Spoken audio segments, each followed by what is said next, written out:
Ақмола облысында республикалық референдумды өткізуге қатысты өңірлік референдум учаскелері дайындық жұмыстарын бастап кетті. Жалпы облыс бойынша 760 референдум учаскесі жасақталып, 4,5 мыңнан астам комиссия мүшесі тағайындалды. Референдумға учаскелердің дайындық жұмыстарымен тілшіміз танысып қайтты.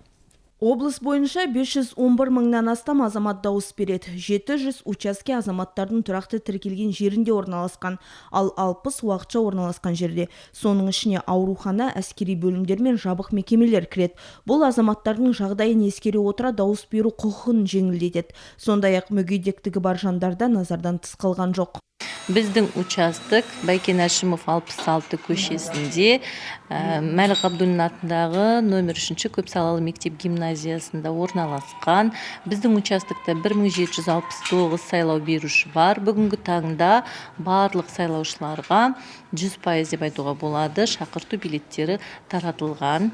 Сонымен қатар біздің участокта 8 мүмкіндігі шектеулі жандар бар. Олар үшін барлық жағдай жасалған. Арнайы кабинкалар, пандустар, және де арнайы көру, есту қабілеттері төмен адамдар үшін трафариттер, лампалар, лупалар және де құрал жабдықтар дайындалған. Референдум барысында дауыс берушілер құқығының қорғалуын және дауыс беру тәртібін қадағалайтын учаскелік комиссия мүшелері арнайы дайындықтан өтті. Референдум бойынша қалай өткізу керек, қалай әзірлеу керек, қалай ұйымдастыру бойынша көптеген оқыту семинарлары өткізілді, шебер сыныптары өткізілді. Семинардың қорытындысы бойынша әр комиссия мүшесі тест тапсырды.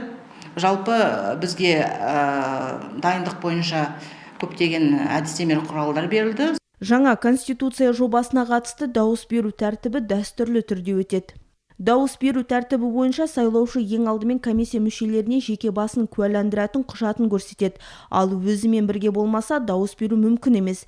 Құжатын ұсынғаннан кейін комиссия мүшесі азаматты сайлау тізімі бойынша тексереді. Содан соң дауыс берушіге бюллетень беріледі. Азамат бюллетенді толтырып, я немесе жоқ жауабын белгілейді. Ескерту: бір ғана таңба болу керек. Дұрыс белгіленбесе бюллетень жарамсыз деп саналады. Толтырылған бюллетень арнайы жәшікке салынады.